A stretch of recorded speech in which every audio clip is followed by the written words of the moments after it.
And what is your position as a BOI, sir? I'm the managing head, Honorable Senator of the Board of Investments. The floor is all yours, Yusek Rodolfo. Sir, Thank you po, Honorable Senator Rafi. pasensya na rin. Opo, Okay. for the declaration. We prepared a 10-minute presentation so that we can give a good background of the PAC Silica, and then as an introduction to the project ko na gagawin doon sa Clark. Pero unahin lang ho muna natin yung sa PAC Silica. Unang-una, nagpapasalamat tayo sa ating mga buting senador para sa opportunity, as you mentioned, Chairperson, Honorable Chairperson, for the government to clarify the project and the concerns raised. We are also very thankful for all of the comments, both negative, positive, all of the insight statements about PAC Silica and the AI Hub project, because we truly believe that all of this conversation only serves to really strengthen the national conversation on the PAC Silica and its possibility and its potential to transform the Philippine economy. As has been echoed by by all of the honorable senators, lahat naman po, I believe, naniniwala do sa pangangailangan natin to really generate jobs, induce industrial upgrading, pero kailangan ho natin talagang tignan yung mga issues na sinasabi, because if done correctly, the PAC Silica and the projects that are associated to the PAC Silica can really be transformative for the Philippines, and generational nga ho yung opportunity na to if done correctly. That is why we welcome all of the comments and this opportunity to also clarify. Next slide. Unang-una ho, banggitin lang po natin na lahat ho ng mga dokumento na pinirmahan natin, nakipagpalitan sa US, at kung paano ito officially tinanggap ng US government are all in the BOI website. Doon pa lang kung Abril, pagkagaling ho natin sa Amerika, pinost na ho natin yan. Unfortunately, medyo mahina lang ho talaga tayo mag-promote tsaka mag-communicate, kasi as of now, I think 700 views pa lang din ho yung mga tumitingin yan, and I'm sure kalahati nun mga empleyado namin sa BOI at saka sa DTI. So we would really encourage the general public, pakitignan po lahat ng mga dokumento na pinost namin, exactly what we signed, exactly what we received ng mga official documents doon po sa BOI website. Next slide. Very important to is to distinguish between the partnership, the PAC Silica partnership, and the projects. At meron na nga ho tayong isang binubuo na proyekto. On the partnership ho, yun ho yung tinatawag na PAC Silica, of which meron na ho tayong 24 member countries and economies. And it is based on a non-binding, ulitin ko, it's a non-binding declaration of shared principles. Kaya po siya non-binding kung babasahin niyo po yung language nung mismong PAC Silica document. Very general ho at saka aspirational. Mga we affirm our shared commitment, we recognize, and in this spirit, we encourage efforts. So ganun ho ang lengguwahe pagka non-binding yung isang declaration. In fact, wala ho itong mekanismo to compel, and kung gusto ho natin, halimbawa umalis na dito, wala ho tayong kailangan gawin kasi it's really a non-binding declaration of shared principles. So we were the 13th member country noon pong sinasabi ni Sen Aimee, pumirma po tayo noong Abril.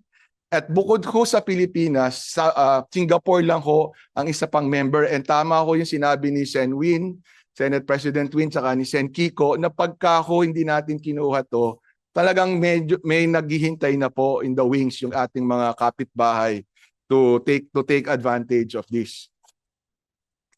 So yun ho yung PAC Silica, the partnership. Ngayon po, iba po yung project dun sa PAC Silica.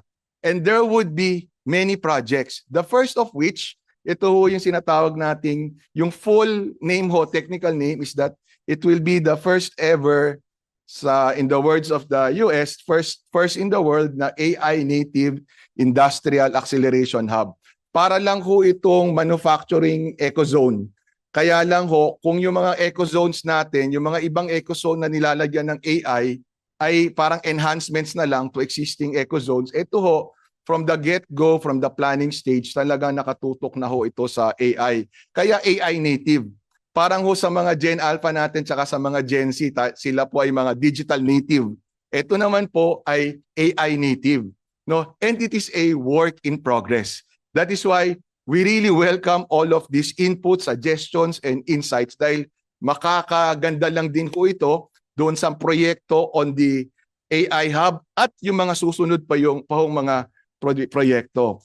And it is dedicated to advanced manufacturing. In particular ho, ito ho yung mga equipment and components that go into an AI data center. Hindi ho ito about data center. It is about manufacturing the components that go into an AI data center as well as the mga electronic equipment na magiging AI-enabled.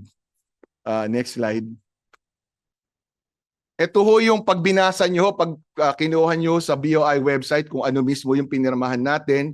Ito ho yung mga sinasabing shared principles. Ito ho ay principles that we subscribe to whether we have signed on to the Pax Silica Declaration or not. And then it is also non-binding. I-emphasize ko lang ho. Next slide. Ang Pax Silica ho kasi, yung Pax Silica Declaration, yung mga unang naging partners, so yun yung nandun sa pangatlong paragraph, yung first bullet, yung mga US, Australia, Israel, Japan, Singapore, sila ho mainly ang source ng AI technology. And ang basic premise ho natin, yung sinasabi nila na if the previous century was based on oil and steel, the next century, our next era will already be based on AI compute and the minerals, components, power that you would need for AI computing. So mahaba po yung value chain na tinitignan natin and tayo ho gusto natin mag-participate doon. But the AI project that we have in Clark is just focused on the advanced manufacturing side. And yung kung huling punta natin noong Abril, kung saan may mga kasama na ho tayong Filipino na mga tech leaders saka business leaders, ay nadagdagan na rin ho yung mga participants or partners to the Pax Silica. Kaya ngayon ho, 24 na yung mga partners. Next slide. Ito ho yung mga foreseen activities. To the point of some, kung nasan na yung mineral processing, wala pa ho sa pinag-uusapan natin dahil we're working on the first project which is the number 2 on the semiconductors. Next slide. So why did we become a partner? Because it is to the Philippine national interest. Hindi ho ibig sabihin na to na lahat ng mga pumirma dun sa declaration, pare-pareho tayo ng interest. Magkakaiba ho, but nagko-converge. So for example, ho, for some of the partners, ang primary interest nila is to reduce using their own words, to reduce their coercive dependency on ginagamit pa ho nila kuminsan, on an adversarial party, by building a resilient ecosystem of trusted partners across the AI ecosystem. Sa atin ho, yung binanggit kanina ni Senate President, ang objective ho talaga natin is, number 1, to really move from a predominantly labor and services-driven economy to one that is technology-driven. No? In particular ho, dalawa ho yung tinitignan natin dito. To be able to process the minerals that we are exporting now in largely unprocessed form. So halos mga lupa lang ho yan na ine-export natin ngayon and primarily directed to one particular country. So yun ho, kailangan, kawawa naman ho tayo kung hindi natin madadagdagan man lang ng value dito yung minerals na yun. Sayang naman ho, dahil marami pa hong minerals, pag in-extract mo yun, halimbawa nickel ore, pag in-extract mo yung nickel ore, makikita mo, hindi lang pala yung nickel yung nandito, cobalt din pala.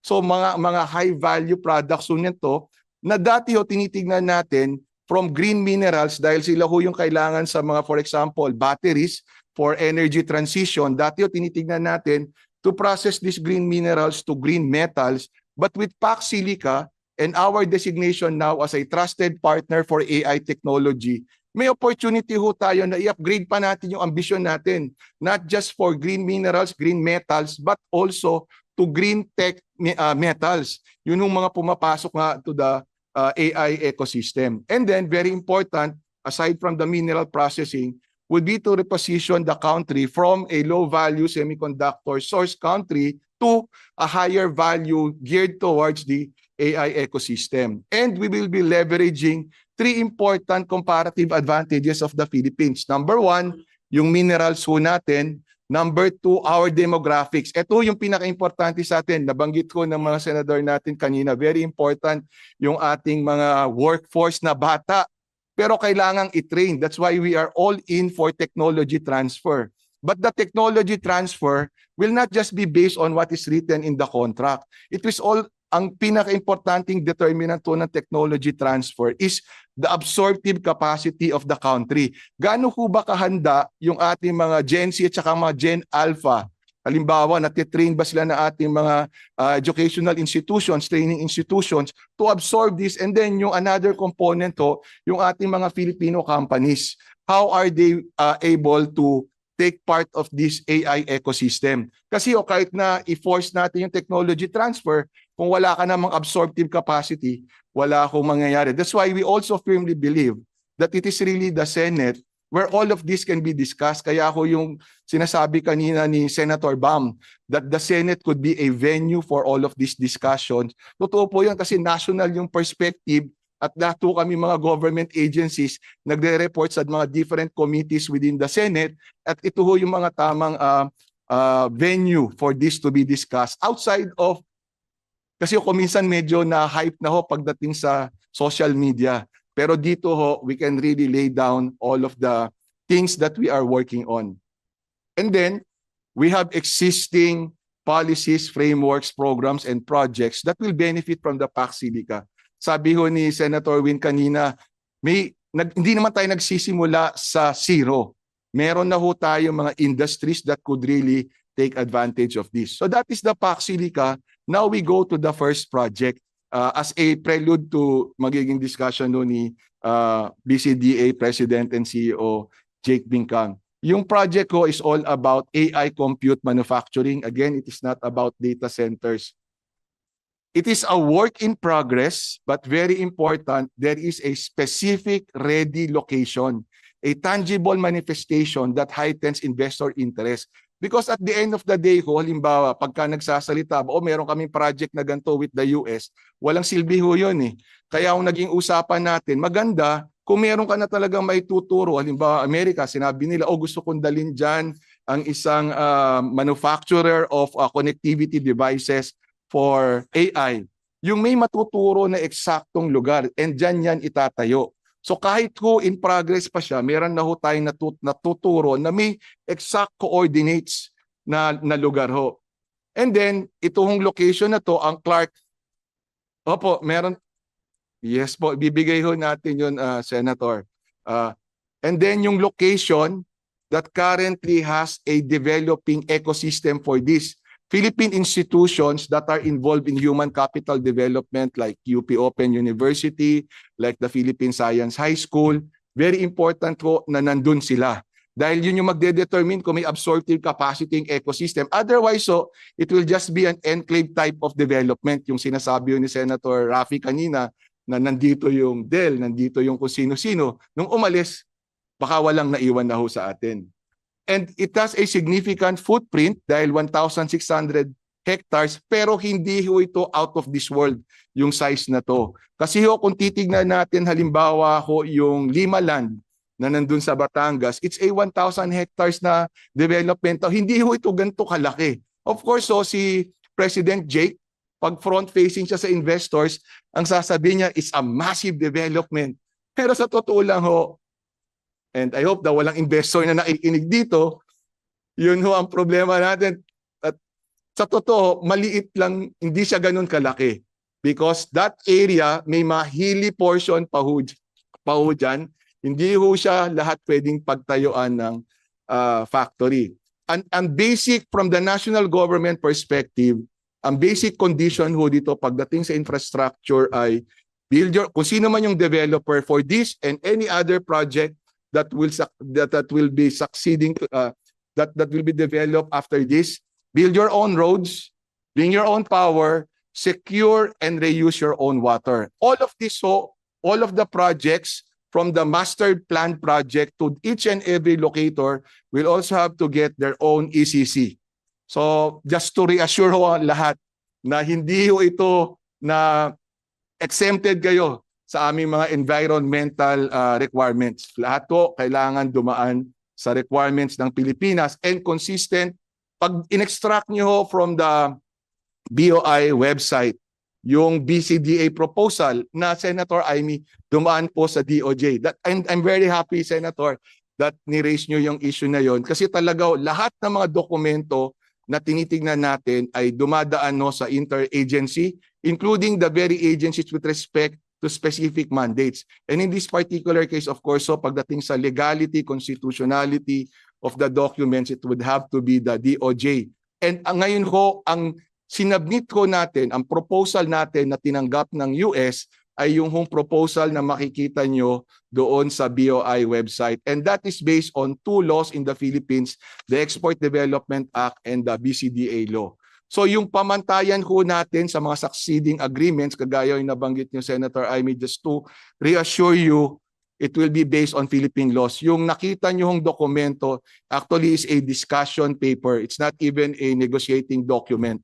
So, pero pinaiikot ho natin para tignan mabuti nga. Pag-usapan muna namin sa gobyerno and then we'll open it up to the stakeholders, broader stakeholder.